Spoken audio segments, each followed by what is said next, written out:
Welcome to Todd's Top Yoga Tips today. Question is, how can I improve my balance when standing on one leg? Great question. I answered that in a 1-minute video, but I realized I need more time than just 1 minute for this question. So I'm going to expound a little bit further.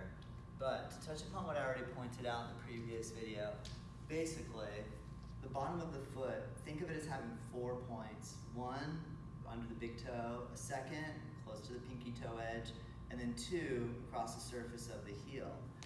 When you're working on standing on one leg, the 3 main directions that we will hold balance is to either have flexion at the hip, to have flexion and abduction at the hip, hence tree pose, and or to have extension at the hip where the leg goes behind and we tip the body forward. There's a lot of variations off all these standing poses, but those are the 3 main components that I suggest you start with.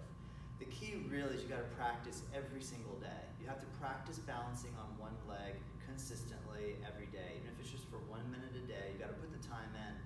I recommend having something to hold on to. It can be a chair, it can be a wall in the beginning, just so that one strategy is log in as much time as possible holding on the one leg.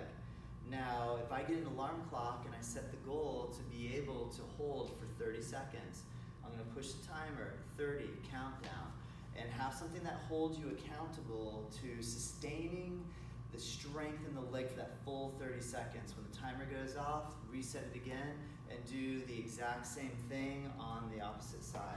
Of course, I could just turn the other way, and or you can move whatever it is that you're holding on to the other side. Okay, that same rule can be applied in a tree with the flexion and abduction, and in the extension where you raise the leg behind you.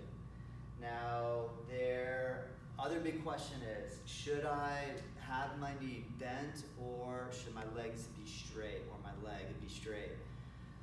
Okay, so one theory is that you should completely extend the leg. To extend the leg means to straighten the knees, but if you do that, you need to squeeze your quadricep muscles. When you engage your quad muscles, your kneecaps will lift up. This is really important. If you take your knee to full extension and you rest on the weight of the body against the locking out, so to speak, of the joint, you do run the risk of overextending the ligaments and tendons surrounding your knee. When you engage your quadricep muscle when the leg is fully extended, then this will cause the kneecap to lift up and it will secure the knee joint, so to speak, so that you don't end up bowing into the hyperextension of the knee. So if you go straight leg, you have to squeeze your quad. So then that comes back to our original exercise. Practice standing, holding onto a chair, try to get the standing leg strong, squeeze the quad. So now not only are you trying to hold for 30 seconds, but you're trying to squeeze the quadricep muscle for 30 seconds while you hold the balance on the one leg. And of course you repeat that on the other side. Of course you could repeat that in the tree. Of course you can repeat that in the extension pose. The other answer that is often given is that there's such a term called a micro bend in the knee. Okay, and a micro bend means that if I go from full extension of the knee joint, meaning straight, to a slight bend in the knee, this can be really good for people that do hyperextend in the knee joint naturally, and it can help alleviate pain that can develop in the backs of the knees when balancing for long periods of time and or doing challenging poses that require holding on one leg for a length of time.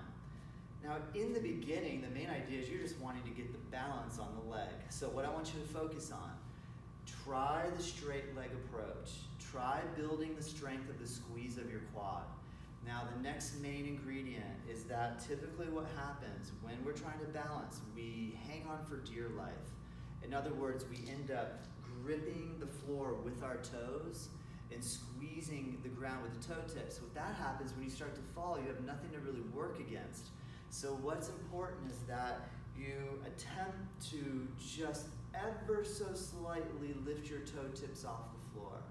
When you make it a really pronounced extension of the toe, extensions when your toes go up, flexions when your toes curl in, kind of like when your fingers grip, same thing, that's flexion, this is extension. When you extend your toes a little bit, that develops the arch. That makes the arch get really high. When your arch lifts, you are now actively pressing into the balls of the feet, the surface here, just below the root where the toes attach. That's critical, because if you can extend your toes a little bit and feel the pressure of the ball of the foot on the floor, that's going to give you that 4-point quality that you can learn to practice and you can practice balancing on. So that's to keep it really simple, my main advice. Grab a chair to hold on to, practice straightening the leg, lift the toes very slightly, and bring your attention down into the foot and feel those points just on the pinky side and big toe side, and try to work the ability to strengthen the muscles around the ankle so that these fast twitch motions that happen are going to help you to stay balanced and upright. Again, the key, you've got to practice every day. Put the time in, get a journal, log it, map it 5 times a week, Monday through Friday, take the weekend off, that's smart. But go ahead and log it and keep track. You're going to go from being able to hold for 30 seconds to 35 seconds, and then to 40 seconds. And I hope that these tips help. There's a lot of other angles, but I want to keep it simple. If you have any further questions, send me an email at info@nativeyogacenter.com. My name is Todd.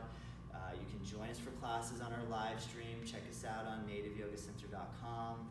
Wishing you a great day.